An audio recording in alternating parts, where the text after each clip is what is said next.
تو سوال یہ ہے کہ پہلے جب یورپین یونین اکٹھی ہوئی ہے، انہوں نے ہر ملک نے اپنا اپنا علاقہ بانٹ لیا کہ تم فروٹ اگاؤ گے، تم کراپ اگاؤ گے، تم فلاں چیز اگاؤ گے، تم فلاں چیز اگاؤ گے، ٹھیک ہے۔ تو جب تک یہ یورپین یونین قائم ہے اس وقت تک تو بڑی اچھی بات ہے، یہ کرتے رہے ہیں۔ اب ہالینڈ کے ذمہ انہوں نے لگایا ہوا ہے، ان کے یہاں ڈیری پروڈکٹ ہیں یا فروٹس ہیں، اور فروٹس بھی خاص قسم کے ہیں، پیئرز اور وغیرہ اور سم تھنگ لائک دیٹ ہیں۔ یو کے بریگزٹ سے نکل گیا ہے، پھل منگوانے کے لیے بھی مشکل پیش آئے گی تھوڑی دیر بعد جب یہ پورا نکل جائیں گے، اور ویٹ کرائسس بھی آ جائے گا، تو ان کو مشکلات پیش آئیں گی۔ اس لیے یو کے لیے تو ضروری ہے کہ ایگریکلچر پہ فوکس کریں اور زیادہ اس کو ڈیولپ کرنے کی کوشش کریں، اور سیلف سفیشینٹ بنیں اپنی ایگریکلچر میں، گرین میں بھی اینڈ ویجیٹیبل میں بھی اور فروٹس میں بھی۔ جہاں تک یورپ کا سوال ہے، جو یورپ کا جو گرین ہے اس میں وہ سیلف سفیشینٹ ہی ہیں تقریباً، بلکہ ایکسپورٹ بھی کرتے ہیں۔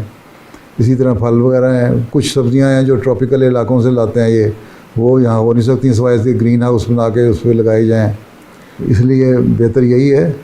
کہ اپنے ملکوں کی پیداوار کے لحاظ سے وہ کریں۔ اگر یورپ ایک رہے گا تو ٹھیک ہے، کل کو کوئی یورپین ملک بھی نکلتا ہے یورپین یونین سے، پھر اس کو مشکل پڑے گی جس طرح انگلستان کو مشکل پڑ رہی ہے۔ پھر رشیا جب تھا اکٹھا،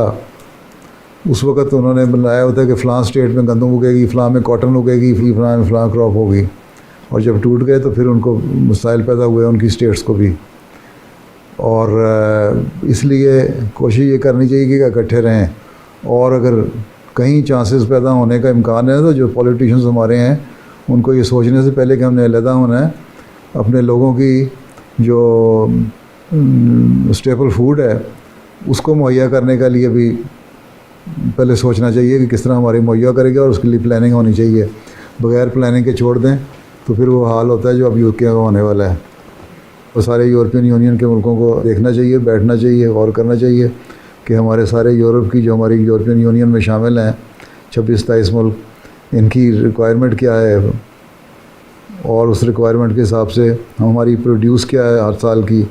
مختلف گرینز کی، اور اس پروڈیوس کو ہم نے کس طرح مزید بہتر کرنا ہے۔ تو اس لحاظ سے ٹھیک ہے آپ کی بات، کوشش کرنی چاہیے۔ لیکن اگر جنگ ایسی ہوتی ہے، اگر اس کے بعد پھر کرائسس آتا ہے، اور کرائسس کے بعد جنگ ہوتی ہے، تو اس میں پتہ نہیں اگر کہیں